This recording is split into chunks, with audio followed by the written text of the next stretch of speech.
salah satu suri teladan yang paling sering mungkin ya jadi kebiasaan di keseharian kita, yaitu dari pola hidup sehat Rasulullah. Sebenarnya ada banyak sekali sumber yang menyatakan bahwa pola hidup sehat ala Rasulullah itu terdiri dari beberapa poin, termasuk harus mengerjakan sholat dan yang lainnya. Namun dari berbagai sumber, saya coba mengklasifikasikan menjadi beberapa bagian. Yang pertama ada pola tidur Rasulullah Shallallahu Alaihi Wasallam. Rasulullah tidur lebih awal dan bangun lebih awal ya. Maksudnya bagaimana? Tidur lebih awal artinya sebisa mungkin Rasulullah tidak bergadang. Kemudian bangun lebih awal, kita bisa melaksanakan Rasulullah bisa melaksanakan sholat tahajud, kemudian juga bangun lebih awal juga membantu membugarkan tubuh gitu. Cuman kadang kan kita sebagai mahasiswa, apalagi di masa pandemi ya, realisasinya untuk bangun lebih awal rada susah karena banyak tugas dan sebagainya. Cuman sesempat mungkin kita pun harus coba untuk meluangkan. Nah, yang kedua adalah pola makan Rasulullah. Nah, bagaimana sebenarnya pola makan yang harus dicontoh dari Rasulullah? Nah, kata Rasulullah dalam sebuah riwayat, makanlah sesuatu yang halalan thayyiban. Artinya makanan yang halal, berasal dari yang halal, bukan dari yang haram, dan juga dengan cara yang baik.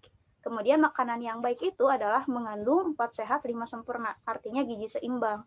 Dan yang ketiga adalah pola hidup bersih Rasulullah Shallallahu Alaihi Wasallam. Dalam suatu riwayat, Rasulullah diceritakan bahwa mengharuskan menggosok gigi dengan siwak. Nah, dalam redaksi ini tentu saja kita dapat menyimpulkan bahwa gosok gigi saja Rasulullah ada yang meriwayatkan gitu, apalagi kebersihan yang lainnya. Itu salah satu contoh kecil. Kemudian pola menjaga sikap Rasulullah. Nah, 1 dan 2 poin yang menurut saya patut diacungi jempol dari tauladan kita Nabi Muhammad adalah beliau tidak marah dan tidak iri ketika pun ada orang yang ngeselin nih ataupun ada orang yang lebih dari kita gitu. Kemudian yang terakhir adalah pola menjaga kebugaran Rasulullah SAW. Rasulullah sangat senang memanah, berkuda, dan juga berenang. Dalam sebuah hadis Rasulullah bersabda, ajarilah anakmu berenang, memanah. Nah, ini diriwayatkan dari Dayalmi. Nah, sumbernya dari An-Nawawi tahun 2011. Kemudian kita mohon maaf mungkin itunya ya. Soalnya di saya ada black hitamnya.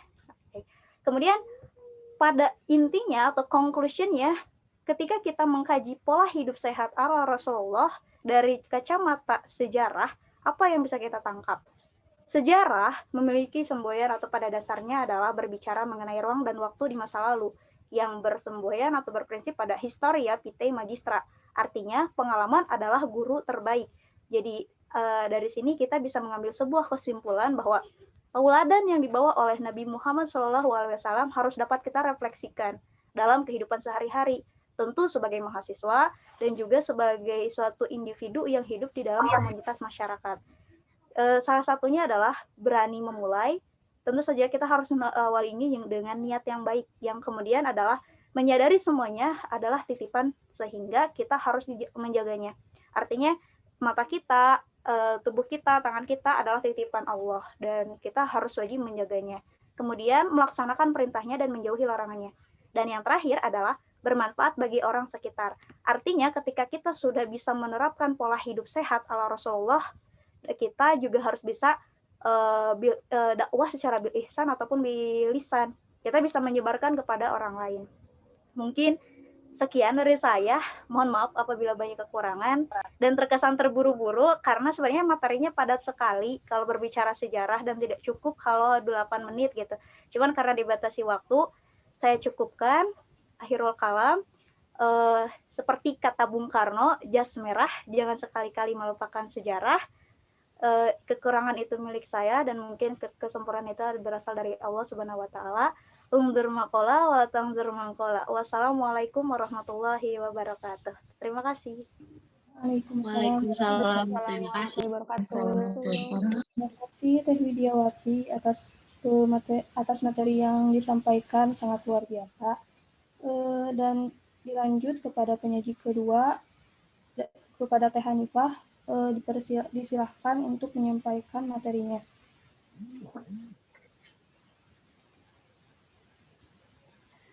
Baik, terima kasih Teh Siti Rodiah yang telah mempersilahkan saya untuk mempresentasikan pada kali ini. Sebelumnya, perkenalkan, saya Hanifah Nida dari Administrasi Pendidikan kelas B. Nah, tadi ya sebenarnya sudah disinggung oleh Teh Widya ya, Teh Widya mengenai pola hidup sehat Rasulullah. Dan salah satunya itu ada pola tidur Rasulullah Shallallahu Alaihi Wasallam. Nah, mungkin di sini saya akan lebih mendetailkan bagaimana sih gitu pola hidup, bagaimana sih pola tidur Rasulullah Shallallahu Alaihi Wasallam yang bisa kita terapkan dalam kehidupan kita. Gitu. Nah, di sini ada Quran Surat An-Naba ayat 9 yang bunyinya itu adalah waja'alna naumakum subata, yang artinya, dan kami jadikan tidurmu untuk istirahat. Nah, dari ayat ini menandakan bahwa kekuasaan Allah yang mana Allah itu sudah menciptakan malam untuk istirahat dan juga siang untuk beraktivitas. Maka kita sebagai seorang umat Islam alangkah baiknya itu untuk selalu bersyukur atas nikmat yang diberikan oleh Allah. Salah satunya adalah dengan cara memperhatikan pola tidur yang baik. Nah, di sini kan Allah tuh sudah menciptakan waktu-waktu khusus ya untuk kita gitu. Untuk ketika malam hari ya kita itu waktunya untuk tidur gitu. Ketika siang hari itu waktunya untuk beraktivitas. Alangkah baiknya kita menggunakan waktu yang sebaik-baiknya gitu. Nah, di sini ada pola tidur Rasulullah yang dicontohkan oleh Rasulullah. Yang pertama itu ada durasi tidur.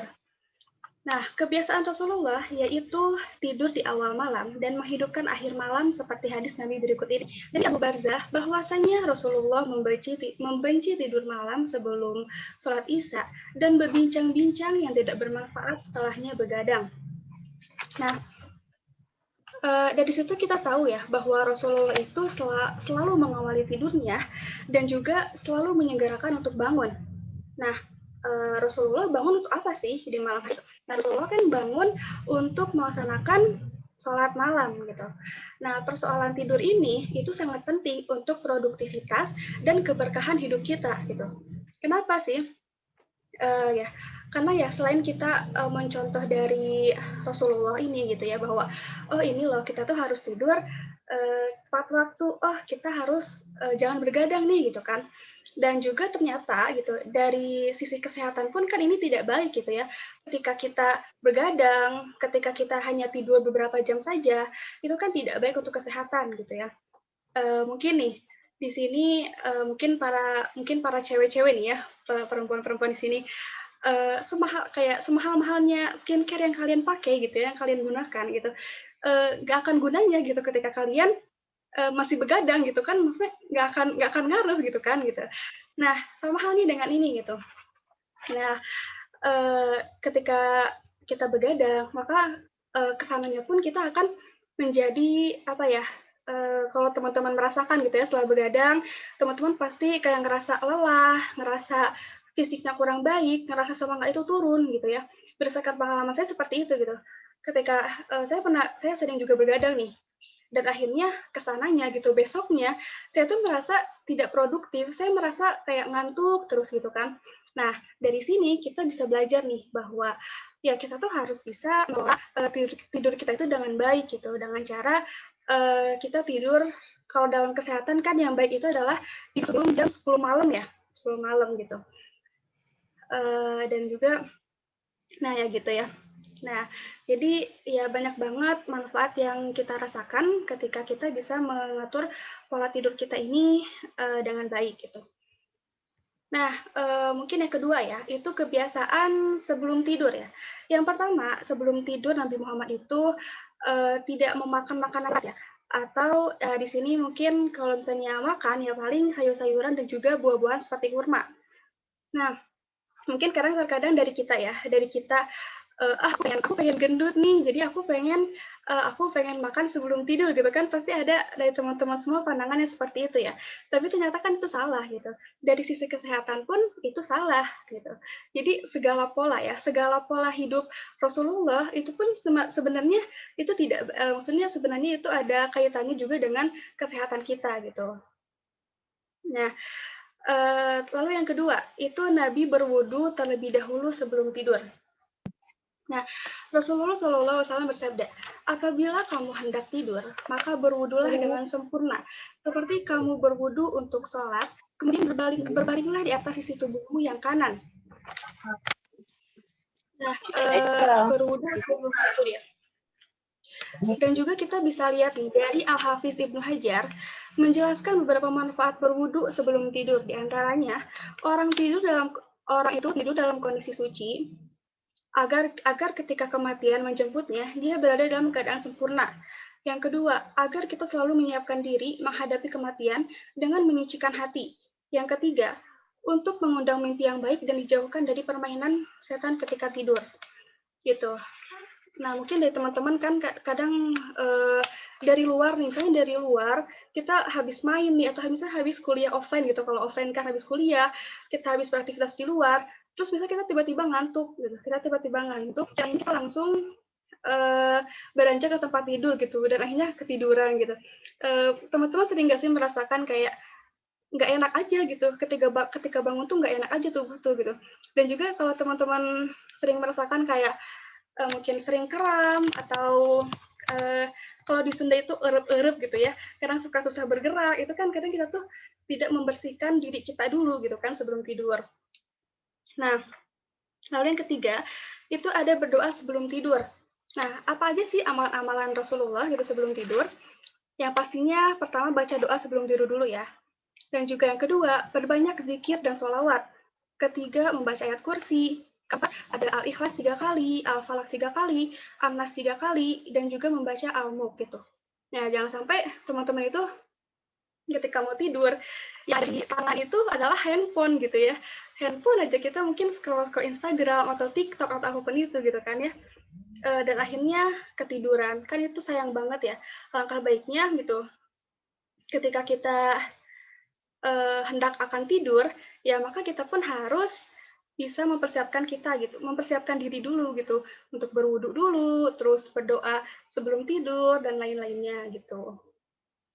Nah, yang ketiga, pola tidur Rasulullah itu ada cara tidur yang baik. Cara tidur yang dicontohkan Rasulullah itu adalah berupa berbaring di sisi kanan.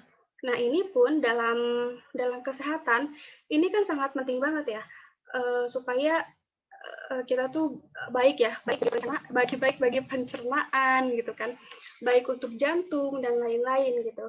Dan mungkin kalau misalnya dalam Islam gitu ya, berbaring di sisi kanan itu adalah memudahkan kita untuk bangun malam. Nah, kalau misalnya kita kaitkan ya, kalau misalnya dikaitkan dengan ilmu keadvenan gitu ya, ilmu jurusan saya, ilmu keadvenan itu diantaranya ada tentang kepemimpinan, perencanaan, pengelolaan, dan lain-lain, itu sebanyak lagi. Tapi di sini saya akan memfokuskan pada 3 ini saja. Kepemimpinan yang pertama ya. Kepemimpinan itu kan sebelum kita memimpin orang lain, kita harus bisa memimpin diri kita sendiri terlebih dahulu. Di antaranya gimana? Ya tadi, kita harus bisa memimpin diri kita sendiri dengan baik, dengan cara kita harus bisa mengelola waktu kita dengan sebaiknya. Kita harus bisa tadi kita harus bisa memimpin diri kita sendiri, apa aja sih yang kita lakukan gitu ya. Jangan sampai hari-hari kita gitu, atau misalnya pada hari ini aja ya, jangan sampai pada hari ini tuh kita kayak cuma rebahan aja gitu, main HP, main laptop atau sebagainya. Tapi kan alangkah baiknya untuk direncanakan gitu. Nah, nyambung ke ilmu advent yang kedua, ada perencanaan gitu ya, dimana ya kita tuh harus bisa merencanakan waktu kita dengan sebaik-baiknya gitu ya.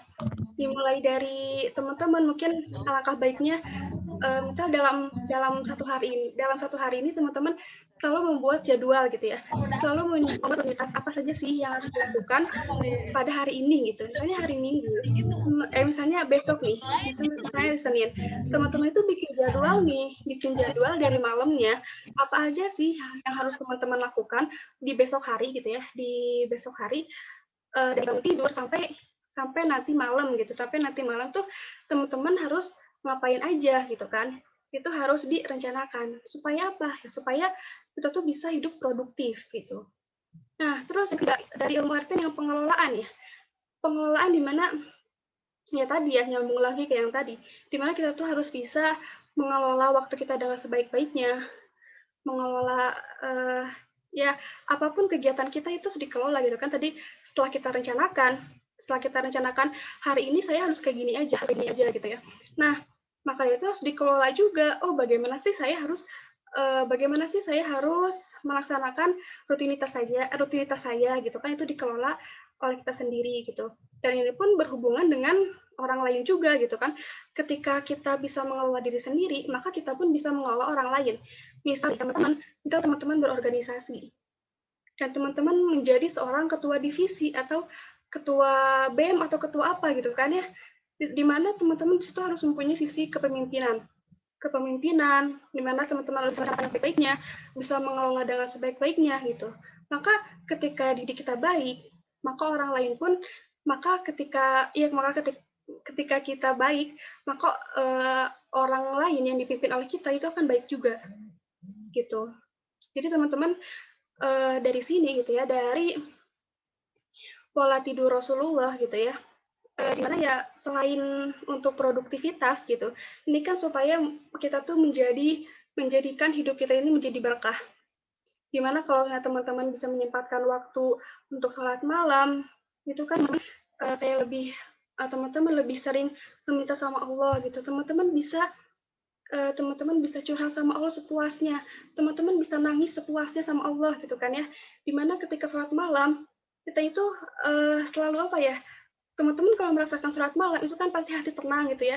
Teman-teman pasti merasa hati kita tuh menjadi lebih tenang gitu kan. Juga mungkin ketika habis sholat subuh kita harus membaca Al-Quran, harus zikir gitu ya, mendengarkan murotal atau membaca halaman surat dan lain-lain, itu kan akan kesananya itu gitu, akan meningkatkan hidup kita gitu. Jadi ya selain untuk kesehatan gitu ya, ini juga untuk bisa produktivitas kita dan juga untuk keberkahan hidup kita gitu.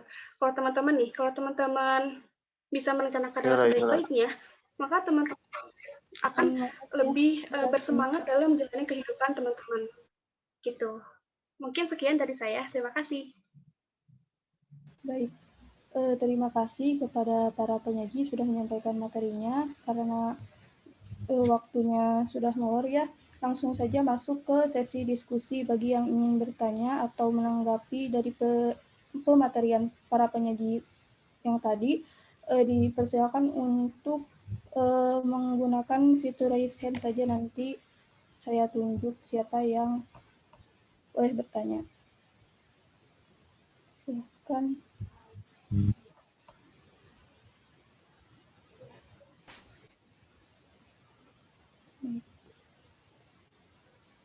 Bentar.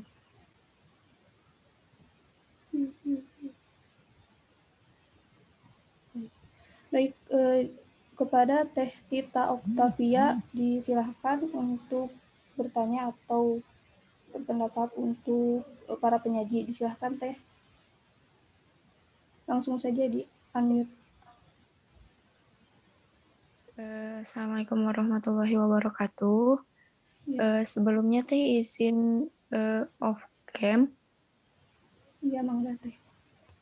Ya, izin bertanya. Nama saya Tita Octavia dari Program Studi Administrasi Pendidikan kelas B. Pertanyaan saya yaitu bagaimana strategi memanage aktivitas kita supaya tetap produktif di masa pandemi sesuai dengan pola hidup sehat ala Rasulullah. Terima kasih, Teh. Atau perlu saya tulis di kolom chat? Silahkan Teh untuk ditulis juga boleh. Dan kepada para penyaji, Teh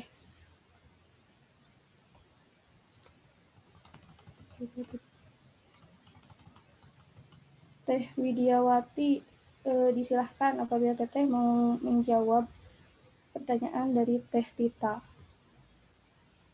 Oke. Sebelumnya mohon maaf, Teh moderator, dari saya tadi terputus. Boleh diulang kembali pertanyaannya?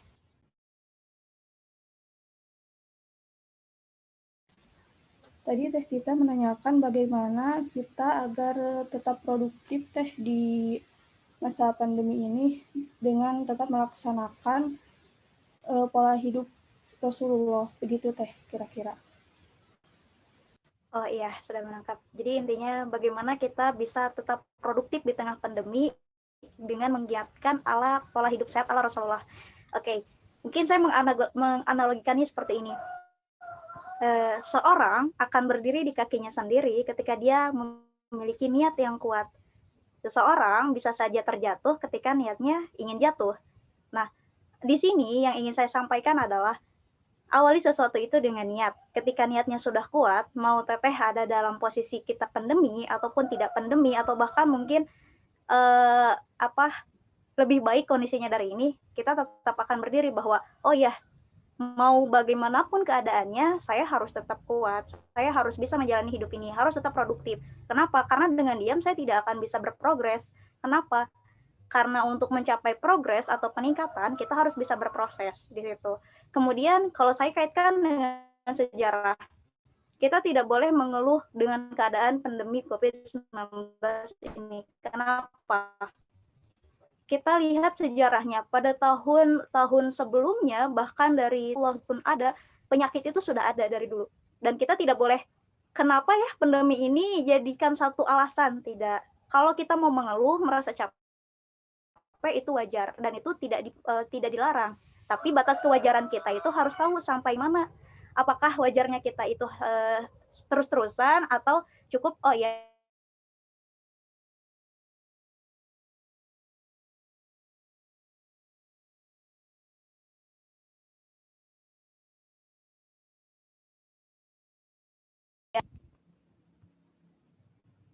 terdengar suaranya, apakah ada suaranya?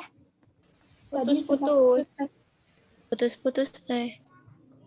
Oh iya, saya ulang mungkin ya. Jadi singkatnya seperti ini simpelnya. Harus menguatkan niat. Mau bagaimanapun strateginya, mau strategi A, B, C, atau D, kalau niatnya tidak ada, pasti strateginya juga akan runtuh gitu. Ketika niatnya sudah benar, sudah bagus gitu ya, mau strateginya A, itu juga bisa. Karena kalau saya memberikan, teteh harus seperti ini, strateginya harus ke B, harus ke C, harus bangun lebih awal dan sebagainya. Saya tidak bisa seperti itu. Kenapa? Karena karakteristik dari setiap orang itu berbeda dan saya tidak bisa menjudgment bahwa kamu harus bangun lebih awal, harus subuh, kemudian kamu harus menerapkan pola hidup sehat ala Rasulullah dengan cara yang kamu bisa harusnya. Jangan memaksakan sesuatu yang tidak bisa gitu. Tapi minimal tadi di refleksi ya, di PowerPoint saya gitu. Awali dulu sesuatu itu dengan niat meskipun berat gitu ya. Ya minimal dari cara makan gitu.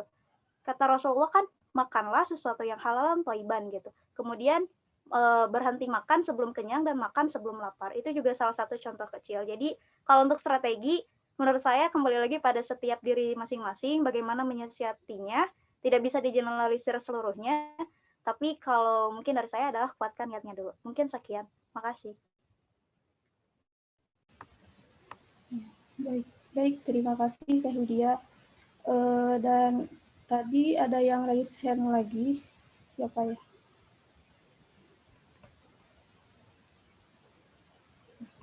Kang Teguh Putra, silahkan untuk menyampaikan pertanyaannya. Bismillah, perkenalkan nama saya Teguh Putra Sokrates dari jurusan PS kelas A. Sebelumnya saya ingin bertanya, bagaimanakah tips menjaga pola hidup sehat? Mana posisi kita sebagai seorang mahasiswa gitu? Contohnya, maksudnya kita sering begadang gitu, kadang pola makan nggak terjaga gitu. Tips sederhana gitu yang mungkin kita bisa lakukan dan kita perhatikan untuk ini itu. Terima kasih.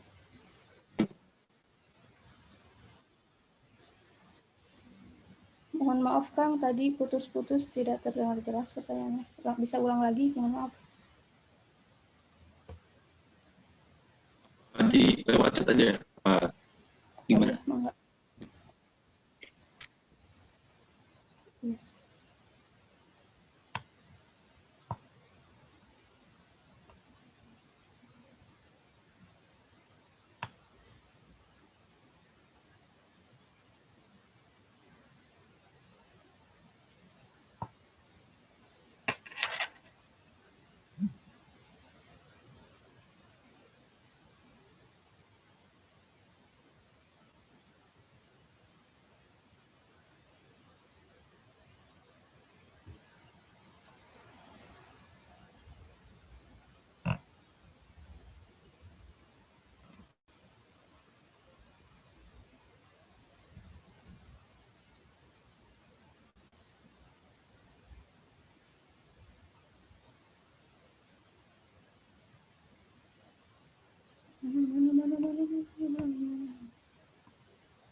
Baik, saya bacakan pertanyaan dari Kang Teguh.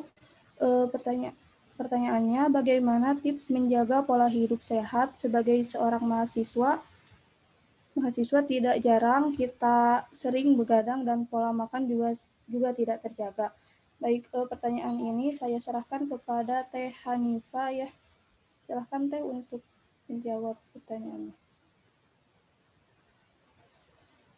Ya, baik, bismillah. Terima kasih Kang Teguh atas pertanyaannya. Tadi itu apa ya? Bagaimana tips ya menjaga pola hidup sehat? Nah, kalau disambungkan ya dengan ilmu Advent mungkin atau ilmu organisasi manapun gitu tentang POAC gitu ya, teman-teman pasti tahu kan ya POAC, Planning, Organizing, Actuating, dan Controlling gitu ya. Nah, mungkin teman-teman yang pertama bisa teman-teman rencanakan dulu gitu ya. Bisa direncanakan terlebih dahulu.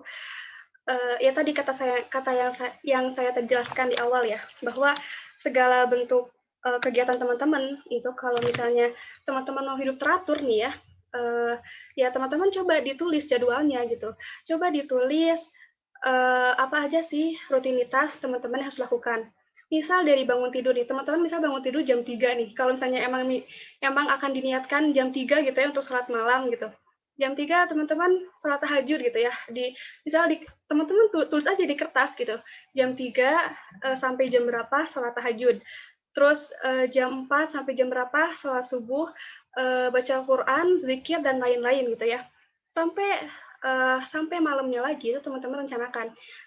Dan juga terkait pola makan ya teman-teman juga coba teman-teman tentukan gitu. Teman-teman harus makan itu pada pukul berapa aja. Misal kalau pagi jam 7 teman-teman harus makan. Oke, berarti teman-teman di jadwal teman-teman gitu. Di kertas teman-teman itu tulis jam 7 sampai jam berapa ya teman-teman harus makan. Gitu. Begitupun mungkin jam 12 atau mungkin nanti juga. Nah, terkait buat yang gimana kita yang sering begadang gitu ya, apalagi mahasiswa gitu ya. Ini pertanyaannya dulu nih, begadang ini gara-gara apa gitu?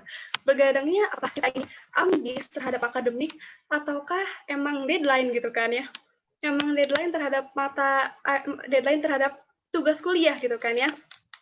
Nah, kalau misalnya kita bisa memanage waktu kita dengan sebaik-baiknya, kita bisa merencanakan apa aja sih gitu ya harus kita kerjakan pada hari ini, maka teman-teman ya nggak akan tuh namanya begadang karena teman-teman sudah bisa melaksanakan rutinitas teman-teman di jam sebelum malamnya gitu.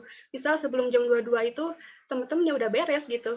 Dari tugas teman-teman gitu itu udah pada beres semua gitu. Jadi ya harus direncanakan dulu dan juga teman-teman cara mengorganisasikannya itu gimana. Oh, mungkin teman-teman bisa kadang suka lupa gitu ya kita sudah membuat perencanaan tapi suka lupa kita harus melakukan apa lagi sih. Teman-teman bisa menggunakan alarm gitu kan, terus mungkin nanti dievaluasi juga gitu kan, mungkin dievaluasinya bisa sebelum tidur. Misalnya saya tadi tidak melaksanakan ini nih, berarti besoknya saya harus mengevaluasi, saya harus melakukan hal itu. Mungkin Kang Teguh gimana? Bagaimana Kang Teguh? Apakah sudah terjawab? Ya, sudah. Coba. Baik, terima kasih Teh Hanifah atas tanggapannya. Dan penanya selanjutnya yaitu ada Teh Ingrid Siregar. Silahkan Teh. Baik, terima kasih kepada moderator atas kesempatannya. Bismillahirrahmanirrahim. Assalamualaikum warahmatullahi wabarakatuh. Selamat siang semuanya. Di sini saya akan menanyakan tentang sejarah dari Nabi kita Rasulullah Shallallahu Alaihi Wasallam. Tadi sudah banyak sekali paparan dari Teh Widya ya, khususnya tentang sejarah Rasulullah dari mulai bagaimana Rasulullah itu menjaga kesehatannya dengan baik. Nah, yang saya tanyakan, kita sebagai umatnya, umat Nabi Muhammad Shallallahu Alaihi Wasallam, bagaimana cara kita atau bagaimana yang apa yang harus kita lakukan untuk menunjang kita untuk mengetahui gitu, mengetahui sejarah Rasulullah itu. Karena kan untuk dari sejarah Rasulullah sendiri di dalam hadis pastinya sudah ada, di dalam Al-Quran juga pasti sudah ada. Nah, apa nih yang harus kita lakukan sebagai umat Islam untuk menunjang diri kita bisa sampai gitu, bisa hafal sejarah-sejarah Rasulullah khususnya untuk mengetahui pola hidup sehat Rasulullah Rasulullah itu dalam kesehariannya itu seperti apa, seperti itu. Sekian pertanyaan dari saya. Terima kasih. Wassalamualaikum warahmatullahi wabarakatuh. Waalaikumsalam warahmatullahi wabarakatuh. Disilahkan kepada Teh Widya untuk menjawab pertanyaannya, Teh. Oke, tes suaranya apakah ada? Mohon maaf. Ya. Ada, Teh. Ya, pertanyaannya menarik sekali ya, Teh Ingrid ya. Pertanyaan yang cukup menarik dan mungkin ya, saya juga belajar baru gitu. Bagaimana sih sebenarnya kita bisa melihat atau meyakinkan bahwa Rasulullah itu melakukan hal seperti itu? Mungkin gitu ya intinya dari sejarah gitu. Sedangkan kan orangnya tidak ada, beliau sudah tiada gitu, dan itu ada di masa lalu gitu. Sebenarnya gini, simpelnya, ketika kita berbicara sejarah, sesuatu yang kita tidak hidup pada masanya, maka kita harus menggali sebuah sumber. Kalau dalam sejarah itu dikenal dengan heuristik. Nah, tapi bagaimana kita bisa mencari sebuah sumber yang syahih, seperti kata Teh Ingrid tadi betul. Kalau Islam, agama Islam atau mungkin orang Muslim, panduannya adalah Al-Quran sebagai hukum pertama, kemudian ada hadis gitu sebagai panduan kedua. Oke, ini suaranya masih ada? Soalnya ke saya nge-lag. Ini masih ada ya? Masih, Teh. Oke. Ya, masih, Teh. Kemudian, terus sampai mana ya? Oh iya. Islam itu ada Al-Quran dan hadis sebagai panduannya. Nah, bagaimana sejarah mengkaitkannya dengan kehidupan Rasulullah? Dan kita tahu, yakin bahwa Rasulullah melaksanakan A, Rasulullah melaksanakan B. Kita tidak bisa menerawang, tapi kita bisa melihat fakta dan data. Di lapangan secara heuristik, kita lihat bandingkan secara Al-Quran bahwa dalam Quran surat Al-Ahzab dikatakan seperti itu. Kemudian, apakah di dalam Al-Quran itu ada juga yang menyatakan bahwa Rasulullah bersiwak, kemudian Rasulullah mandi dengan air seperti apa, kemudian Rasulullah menyuruh atau untuk mengajari anak-anak wanita untuk memanah, kemudian berenang dan sebagainya.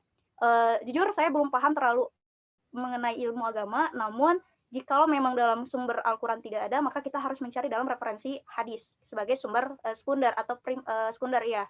Nah, kemudian yang menjadi penekanan poin di sini, kalau kita merasa yakin bahwa Nabi Muhammad SAW adalah tauladan kita, pasti kita akan yakin juga bahwa sesuatu yang menjadi anjuran atau tuntutan yang tertera dalam Al-Quran, dalam sunnahnya, ataupun dalam sebuah riwayat atau dalam ilmu fikihnya, dan yang lainnya adalah sebuah hal yang baik dan harus kita contoh. Kalau kita mempertanyakan bagaimana kita harus meyakini kalau kita tidak ada dalam masanya, ya seperti kita kita harus berusaha meskipun kita tidak ada dalam masanya. Sejarah telah mengajarkan kepada kita bahwa fakta, data itu harus menjadi sebuah dasar. Itu yang paling pertama, yang paling penting. Karena kalau saya berbicara terlalu banyak pun ya, ilmu saya tidak sehebat profesor atau guru-guru saya dari bidang prodi pendidikan sejarah. Cuman mungkin itu yang dari saya, Teh. Kalau misalnya ingin lebih jelasnya, mungkin Teteh bisa membaca salah satu buku yang diriwayatkan oleh siapa saya lupa, tapi di situ intinya bagaimana menjelaskan autobiografi dari Rasulullah SAW dengan segala kehidupannya. Seperti itu. Apakah terjawab, Teh Ingrid? Baik. Atau masih belum terjawab? Baik, sudah katanya Teh. Terima kasih banyak Teh Widya atas jawabannya. Sangat luar biasa. Selanjutnya, dilanjutkan ke penanya selanjutnya, Teh Erna Sari. Disilakan Teh untuk bertanya. Ya, baik Teh, terima kasih. Assalamualaikum warahmatullahi wabarakatuh. Jadi di sini saya akan menanyakan perihal kalau dari yang dipaparkan oleh teteh-teteh penyaji tadi kan lebih kepada pola hidup sehat Rasulullah itu lebih kepada mengolah fisiknya gitu kan ya. Ya lebih pada sehat fisik. Sementara kan kita ketahui ya kalau sehat itu tidak hanya fisik tapi juga psikis gitu atau mental gitu.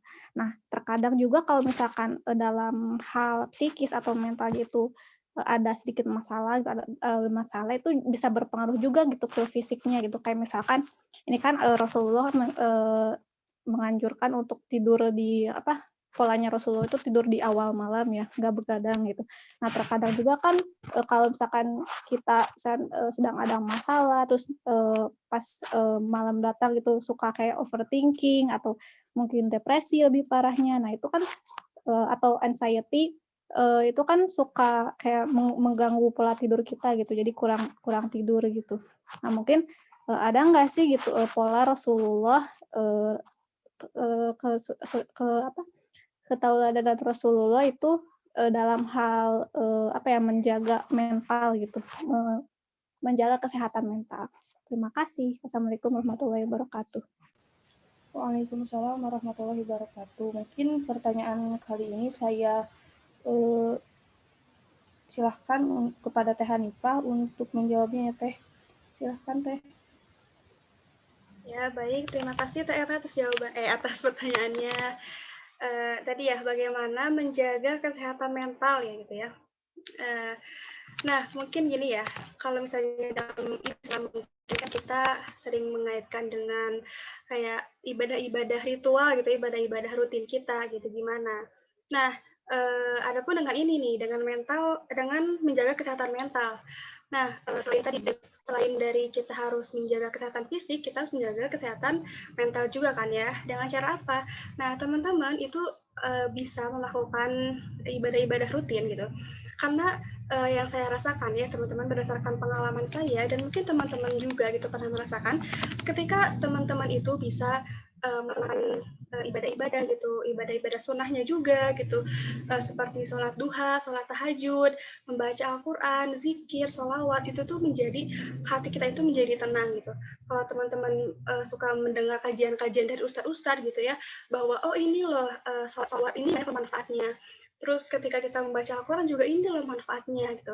Terus ketika kita sholat duha juga kan banyak manfaatnya gitu. Nah dari situ maka ketenangan hati kita pun akan terjaga gitu dan akhirnya mental kita pun akan terjaga gitu ketika kita bisa melaksanakan ibadah-ibadah sunnah yang dianjurkan oleh Rasulullah SAW. Kayak gitu mungkin enak. Baik Teh, terima kasih. Mas? Ya Teh, cukup Teh, jazakillah. Ya, Teh.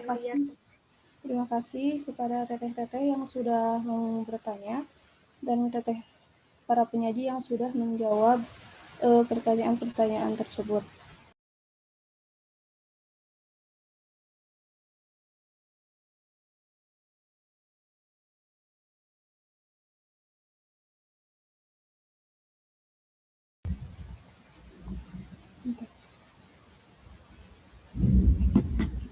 Baik, selanjutnya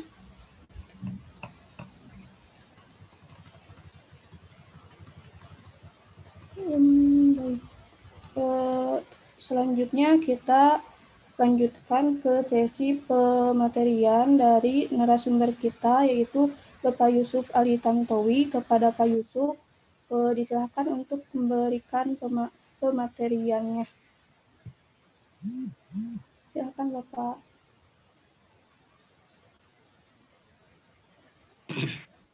Assalamualaikum warahmatullahi wabarakatuh. Waalaikumsalam warahmatullahi wabarakatuh. Bismillahirrahmanirrahim. Alhamdulillahirabbil alamin. Wa bihi nasta'inu ala umuri dunya waddin. Wassalatu wassalamu ala asyrafil mursalin. Sayyidina wa maulana Muhammadin wa ala alihi wa ashabihi ajma'in. Summa amma ba'du. Yang kami hormati para pengurus tutorial, moderator, juga para audien, ya, pemateri juga para audien yang alhamdulillah pada kesempatan yang berbahagia ini, walaupun dengan tatap maya kita bisa berkumpul, mudah-mudahan apa yang kita lakukan ini dicatat oleh Allah Subhanahu wa taala sebagai bagian daripada amal soleh. Sebelumnya ini Bapak mohon maaf mungkin tidak terlalu maksimal ya. Tadinya mau menggunakan laptop, ternyata laptop ketinggalan di mobil dan mobilnya diservis di luar. Jadi dengan menggunakan alat seadanya ini pakai HP dan juga headsetnya tidak ada ya, tapi mudah-mudahan bisa terdengar dengan baik suaranya. Terdengar dengan baik suaranya? Terdengar, Pak. Bapak sedikit menambahkan saja, tadi para pemateri sudah menjelaskan secara gamblang ya dan rinci, bahkan tadi menjawab berbagai macam pertanyaan ya dan cukup baik. Prinsipnya bahwa dalam ayat yang dikutip oleh para pemateri tadi, laqad kana lakum fi rasulillahi uswatun hasanah. Pada di Rasul itu ada uswah hasanah, ada suri tauladan yang baik. Nah, perhatikan di situ, Rasul menjadi suri tauladan yang baik untuk siapa? Liman kana yarjullah, untuk mereka yang harapannya senantiasa berharap kepada Allah, wal yaumil akhir, dan juga berharap kepada kebahagiaan akhirat, gitu ya. Wa dzakarallaha katsira, dan juga bagi orang-orang yang senantiasa zikir atau ingat kepada Allah Subhanahu wa taala. Jadi pola hidup Rasulullah Shallallahu alaihi wasallam bukan hanya sekedar memperhatikan aspek zahir ya. Bukan hanya sekedar memperhatikan aspek jasadi, akan tetapi lebih dari itu bahwa pola hidup Rasulullah Shallallahu alaihi wasallam adalah memperhatikan aspek batini, ruhi. Sehingga Rasul bisa dijadikan suri tauladan dengan baik kalau mereka meyakini adanya Allah Subhanahu wa taala, berharap akan kebahagiaan hari akhir dan juga senantiasa ingat kepada Allah Subhanahu wa taala. Jadi Bapak di sini hanya menyampaikan sesuatu yang umum ya, yang tadi karena yang rinci sudah disampaikan. Prinsipnya pola hidup Rasulullah itu seperti apa? Pertama, Rasul menyampaikan pola hidup Rasulullah adalah selalu melakukan sesuatu yang manfaat. Baik manfaat untuk zahir ataupun batin ya, tadi olahraga ya. Kemudian juga tidak melakukan begadang ya. Kemudian juga latihan ya dan lain sebagainya tadi disampaikan. Ini Rasul sampaikan dalam sebuah hadis, min husnil islamil mar'i tarkuhu ma la ya'ni. Nabi menyampaikan di antara tanda-tanda baiknya Islam seseorang itu tarkuhu ma la ya'ni, kalau dia sudah menghilangkan atau meninggalkan sesuatu yang tidak ada manfaatnya. Jadi pola hidup Rasulullah dan pola hidup sehat ala Rasulullah, beliau selalu melakukan sesuatu yang bernilai manfaat. Ya, olahraga bernilai manfaat untuk zahir, untuk jasadnya, menghafal, belajar, bernilai manfaat untuk akal pikirannya. Kan begitu. Jadi tidak ada begadang, ngobrol sana kemari, apalagi ngomongin orang, ya itu membuat diri kita tidak sehat. Karena kalau kita banyak musuh, maka tentunya banyak pikiran, dan itu tidak terlalu prinsip untuk menjadi bahan pemikiran. Akan tetapi semakin banyak musuh, maka semakin banyak pikiran kita, sehingga semakin rentan untuk sakit. Ya. Jadi yang pertama, pola hidup Rasulullah adalah, pola hidup sehat Rasulullah adalah selalu melakukan sesuatu yang bernilai manfaat dan meninggalkan sesuatu yang tidak bermanfaat. Ya. Kemudian pola hidup Rasulullah berikutnya, kalau kita lihat dalam Al-Quran, kulu min thayyibati ma razaqnakum, makanlah dari rezeki yang terbaik yang Allah berikan kepada kalian. Jadi pola makan juga harus diatur ya. Maka ada puasa begitu ya. Rasul tuh puasa Senin Kamis atau juga Yaumul Bid ya. Atau juga memperbanyak puasa di Ashhurul Hurum ya. Terlebih lagi kita sekarang berada di bulan Rajab. Dianjurkan memperbanyak puasa, salah satu nilai kebaikan karena Rajab ini adalah bagian persiapan dari aktivitas Ramadan ya.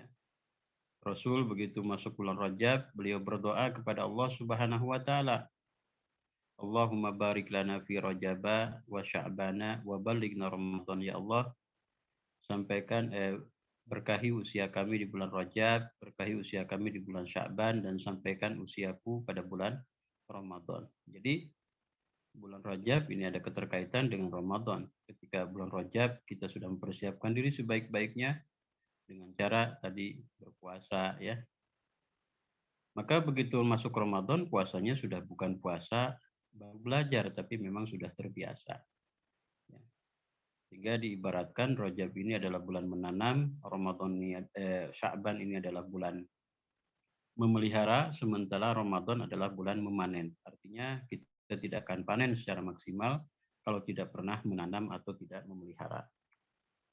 Maka menjaga pola makan dengan cara berpuasa ya, sehingga kemudian bagian tubuh kita atau organ tubuh kita diistirahatkan ya, tidak kerja terus tiap hari karena kita makan tiap hari, tapi ada istirahatnya sehingga menjadi sehat. Maka seorang dalam hadis juga disampaikan sumu tasihu ya, berpuasalah maka kau akan sehat. Kemudian juga makan dan minum yang baik, yang halal dan baik. Jadi bukan hanya sekedar halal, akan tetapi makanan dan minuman yang dikonsumsi adalah baik atau bergizi, ya kalau mungkin dalam tataran kita bergizi. Maka kita lihat minuman Rasul Shallallahu Alaihi Wasallam, ya susu terbaik, kemudian juga madu, begitu ya. Itu luar biasa. Kurma yang dimakan oleh Rasul Shallallahu Alaihi Wasallam, kurmanya kurma ajwa, ya kurma yang berkelas, kurma terbaik, begitu.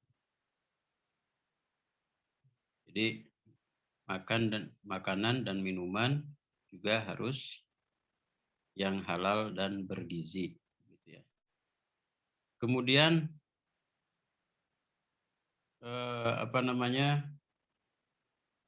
dalam Al-Quran disampaikan ya tentang makan dan minum dan jangan berlebihan. Kulu washrabu wala tusrifu. Dalam pola makan juga selain makan minum yang baik juga tidak boleh berlebihan ya. Mentang-mentang tidak berpuasa apa saja dimakan ya. Jadi harus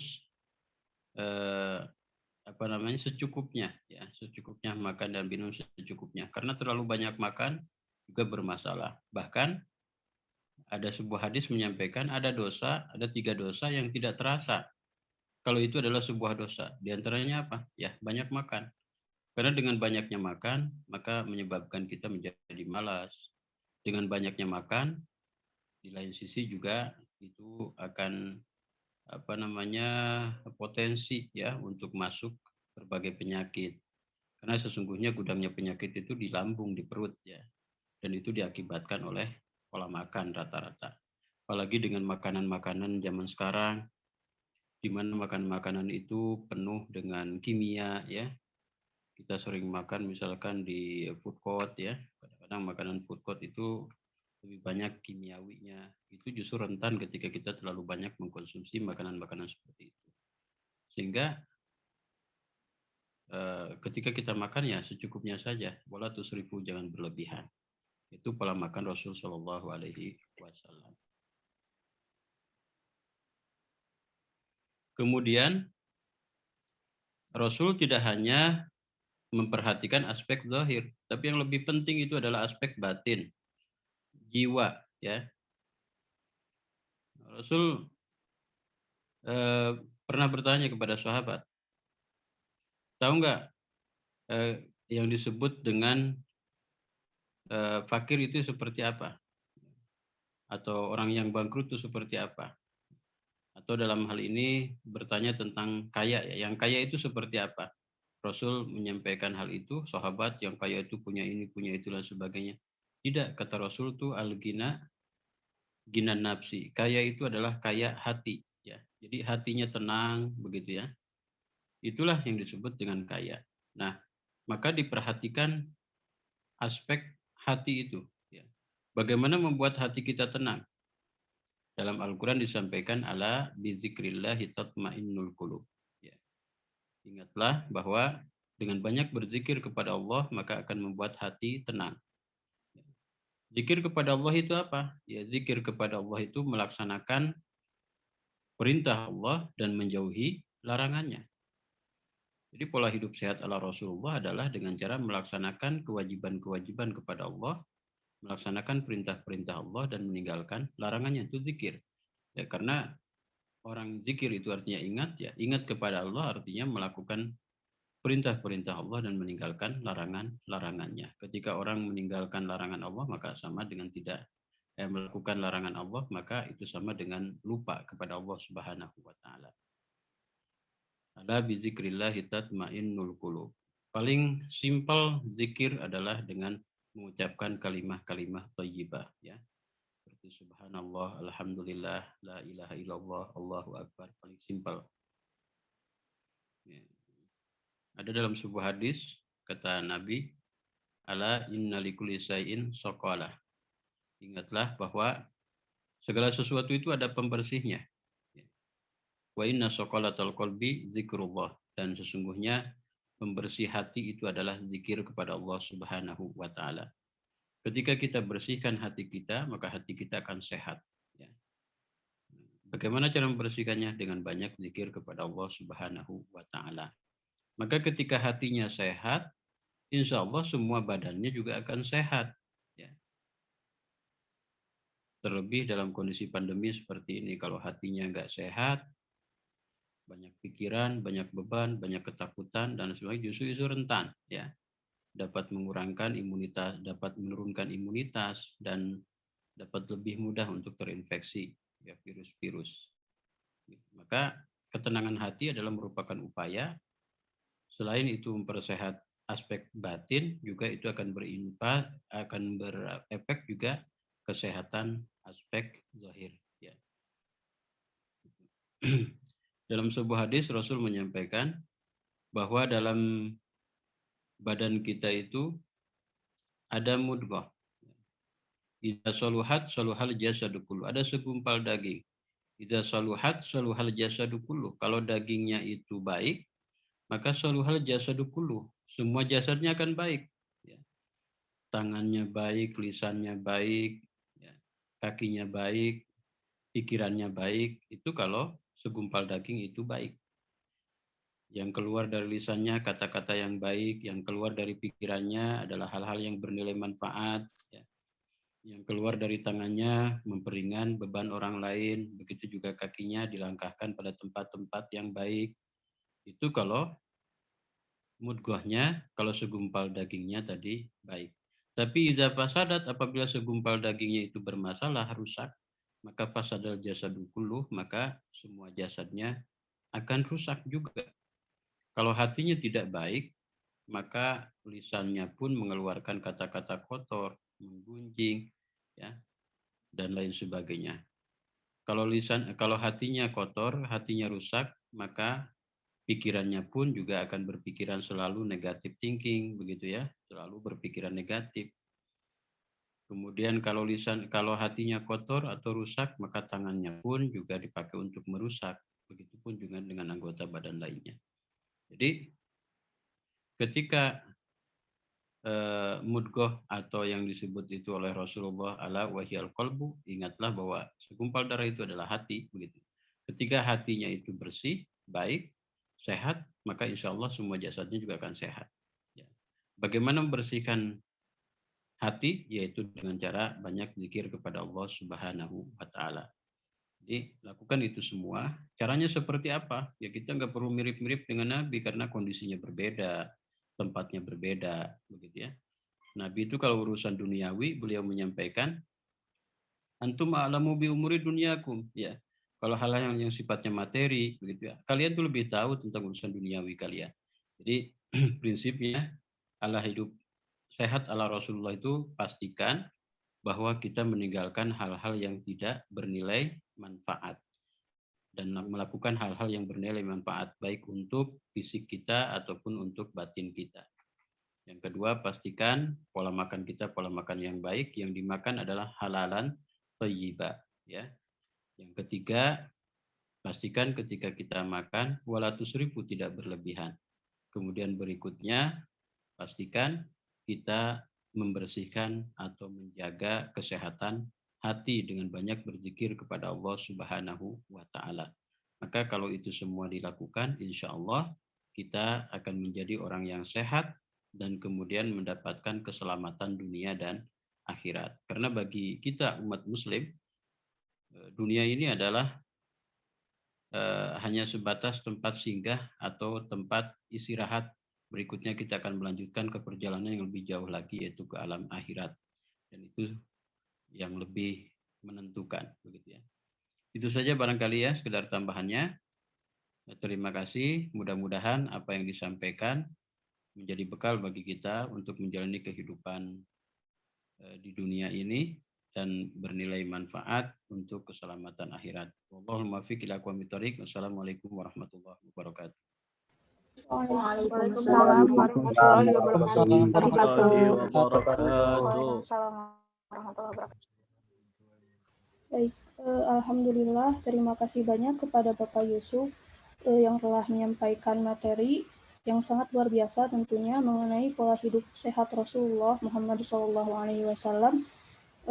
Dan dari sesi webinar tadi dapat disimpulkan bahwa menerapkan kebiasaan-kebiasaan Rasulullah SAW yang itu merupakan hal baik untuk kesehatan kita. Dan selain itu, dengan kita mengikuti pola hidup Rasulullah, itu juga merupakan sunnah yang dimana kita mendapatkan pahala jika melakukan sunnah tersebut. Dan tidak hanya pola hidup sehat secara fisik saja yang diajarkan Rasulullah, tetapi juga beliau mengajarkan bagaimana kita bisa menjaga kesehatan hati, yaitu dengan tetap zikrullah, berzikir kepada Allah. Dan untuk mengetahui bagaimana pola hidup Rasulullah bisa kita terapkan, itu bisa dengan kita mempelajari sumber-sumber sejarah yang sahih. Di antaranya bisa dari Al-Quran ataupun As-Sunnah. Seperti itu. Sebelum ke penutupan, kami para pengurus ada pengumuman terlebih dahulu. Silahkan kepada Teh. Entah. Bisa ke atas, Teh.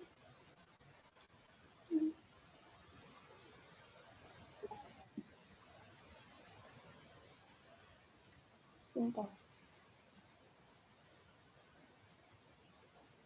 Maaf sebentar.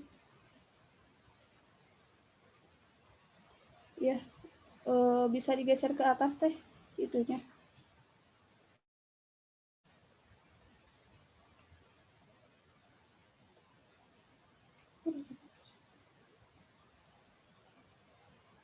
Ya. Sebentar ya, teman-teman. Saya bacakan saja. Oh. Nih.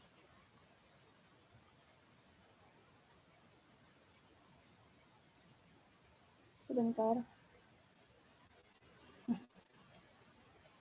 Ya, saya bacakan saja dari sini.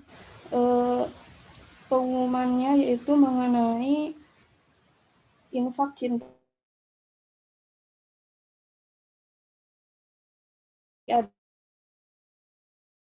kesolihan sosial peserta tutorial PAI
Baik, Akang Teteh dan teman-teman semuanya. Sebelumnya mohon maaf, Teteh moderatornya terkendala sinyal. Jadi mungkin tadi diulang lagi ya pengumumannya. Di sini apabila Akang Teteh semuanya ingin berinfak, yaitu Cinta Tutorial namanya, bisa menggunakan aplikasi wallet, lalu scan barcode menggunakan scanner, dan barcode-nya sudah tertera dalam salin dia begitu ya. Dan sambil juga boleh diisi presensi out-nya.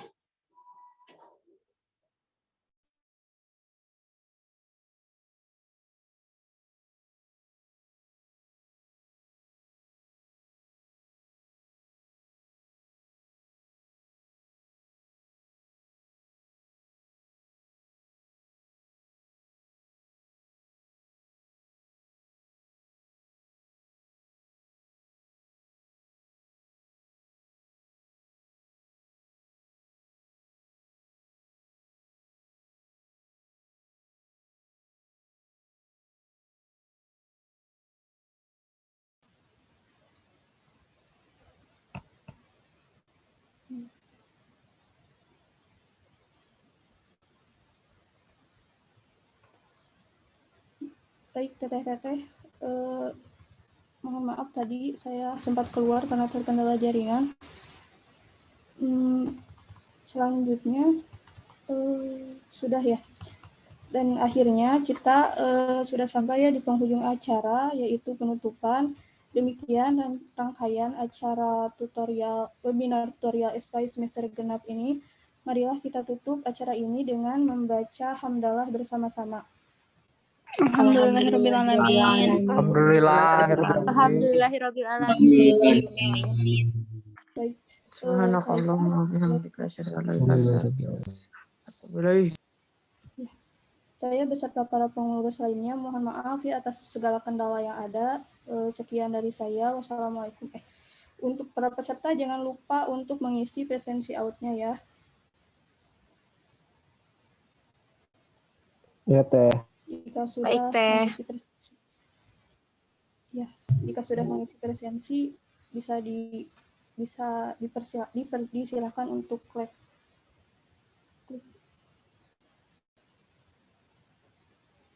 Terima kasih ya Kang Teteh.